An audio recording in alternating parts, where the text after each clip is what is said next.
Bwana Yesu asifiwe. Leo nina ujumbe mfupi kwako. Naitwa Dr. Olivia. Muite Mungu.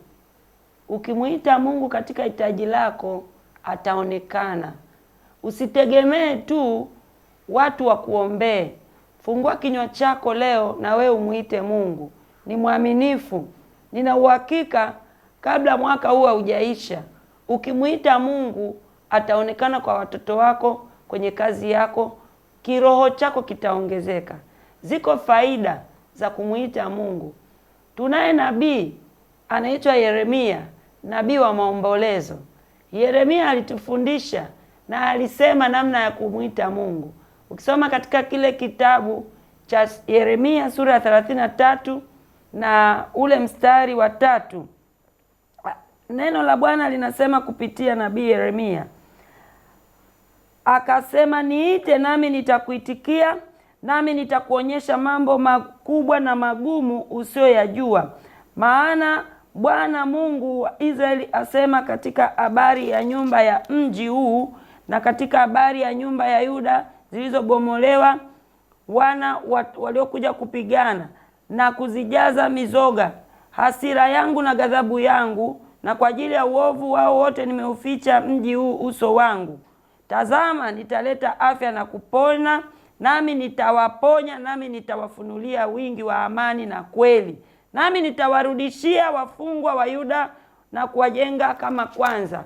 Kuna vitu vingi, mtu wa Mungu, umewaita watu wakusaidie.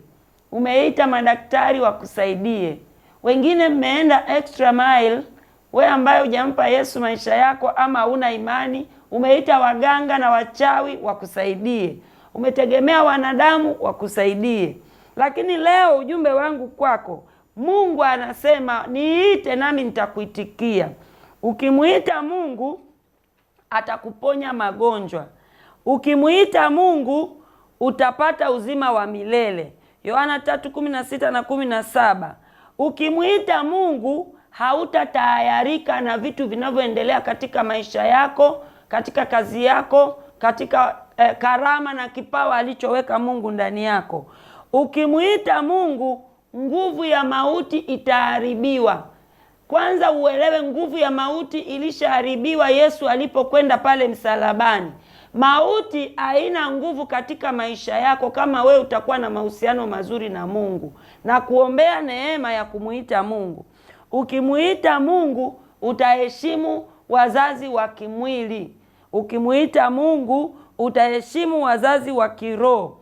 Ukimuita Mungu atakupa neema ya kumtumikia. Na ukimuita Mungu atakupa nguvu ya kuweza kuishi maisha matakatifu ya kumpendeza yeye.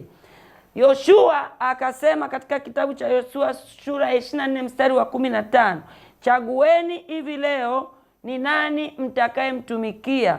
Ukimuita Mungu atakupa nguvu za kumtumikia, nguvu za kulima, nguvu za kufuga, hata kama afya yako imetetereka.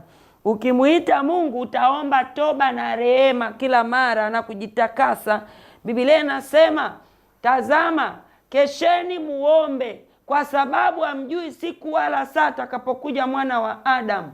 Ni kwa kumuita Mungu pekee utapata kuondoka hapa duniani kwa amani na kwa usalama. Ukimuita Mungu atakupa nguvu ya kupigana vita vya kiroho. Kuna ulimwengu wa mwili na kuna ulimwengu wa kiroho. Waefeso 4 anasema, Waefeso 6:12 anasema, kwa maana kushindana kwetu sisi si juu ya damu na nyama, ni juu ya falme na mamlaka katika ulimwengu wa roho. Kuna ulimwengu wa roho wa Mungu ambao kuna malaika, Yesu Kristo, utakatifu na amani. Na kuna ulimwengu wa roho wa giza, mapepo, majini, wachawi, wasoma nyota, na kuna laana, umasikini na madhabahu za giza. Chagua leo unataka nini. Njia ni mbili. Ili uweze kupita katika njia mojawapo, lazima ukubali kuongozwa na ufalme mmojawapo. Nami niko hapa kukueleza, muite Yesu, ataonekana katika maisha yako. Ukimuita Mungu atakusaidia uinuke na kusonga mbele. Ukimuita Mungu hata kama hajajibu, wewe utaendelea mbele. Bwana Yesu asifiwe.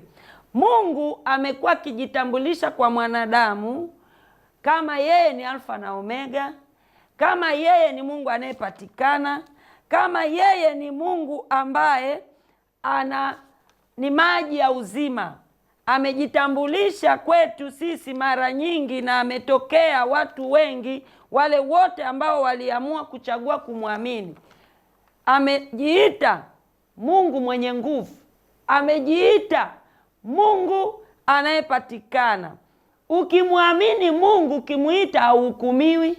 Biblia inasema yeyote ambaye amemwamini Yesu hahukumiwi. Ukimuita Mungu, utazuia ulimi wako usinene mabaya. Ukimuita Mungu, utamheshimu pia kwa mali zako. Bwana Yesu asifiwe. Amejitambulisha yeye ni niko ambaye niko. Yako majina mengi ya Mungu. Ukimuita Mungu, utasikiliza nyimbo zinazomwabudu yeye. Atakupa neema ya kupenda sifa na shukurani. Ukimuita Mungu utamshukuru. Mtu wa Mungu naye nitazama, Mungu ametenda mambo mengi katika maisha yako. Uliwahi kufunga hata siku moja ukasema leo nafunga tu nimwambie alivyo mzuri, alivyo mwema, alivyo wa ajabu? Ukimuita Mungu atakufunulia siri zake. Bwana Yesu asifiwe. Yesu akawaambia, amani niwapayo mimi ni amani ambayo sio ya ulimwengu huu. Atakupa amani. Ukimuita Mungu atakuwezesha kuwapenda adui. Bwana Yesu asifiwe. Kuna watu wanakwaza. Mathayo sura ya 5:17 na kuendelea anasema, adui wa mtu ni wale wa nyumbani mwake. Kuna watu wengi uko nao wanacheka na wewe, lakini ni maadui zako. Ila wewe ukiamua kumuita Mungu, atawaondoa wale watu ambao ni wabaya. Atakupa watu watakao kuwa faraja, watakao kuwa jibu, watakao kuwa na fursa ya kuyafanya maisha yako ya kimwili na ya kiroho yasonge mbele. Bwana Yesu asifiwe. Ukimuita Mungu, hata kama ulitoka kwenye familia ambayo ina mizimu, ina maagano ya watu wanakufa kila mwaka, watu hawazai, watu hawafanikiwi, ni maskini, wewe binafsi anasema niite nami nitakuonyesha mambo makubwa na magumu. Hata kama uko kwenye hiyo familia ambayo haiwezekani, ambayo ina laana, ambayo imedhulumu, Mungu atakuokoa wewe. Bwana Yesu asifiwe. Zaburi ya 91 inasema, aketie mahali pasiri pake atakuokoa na mtego wa mwindaji. Ukimuita Mungu tafuta machozi. Yeremia 31 mstari wa 26. Ukimuita Mungu utatoka katikati ya watu wenye mizaa. Na kuombea leo neema. Baba, asante kwa ajili ya mtu huyu. Ninaita neema, urejesho, kibali, uponyaji juu ya huo mwili.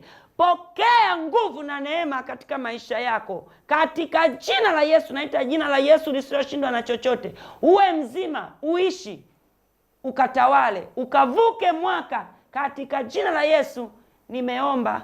Shalom, shalom. Endelea kumuita Mungu, hata kwa ajili ya nchi yako, hata kwa ajili ya familia yako, hata kwa ajili ya kanisa lako, hata kwa ajili ya wafanyabiashara, hata kwa ajili ya majeshi yetu. Endelea kumuita Mungu kwa wakati na majira aliyokupa. Ubarikiwe.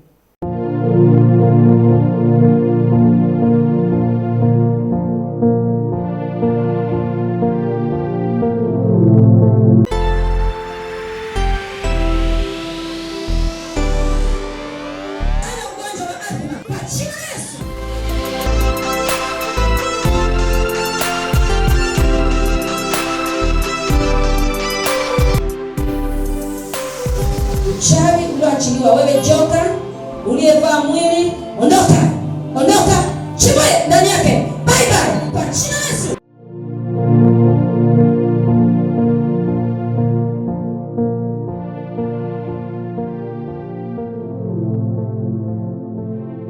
Nabii Oliva, dada wa jibu, ana majibu ya maswali yako.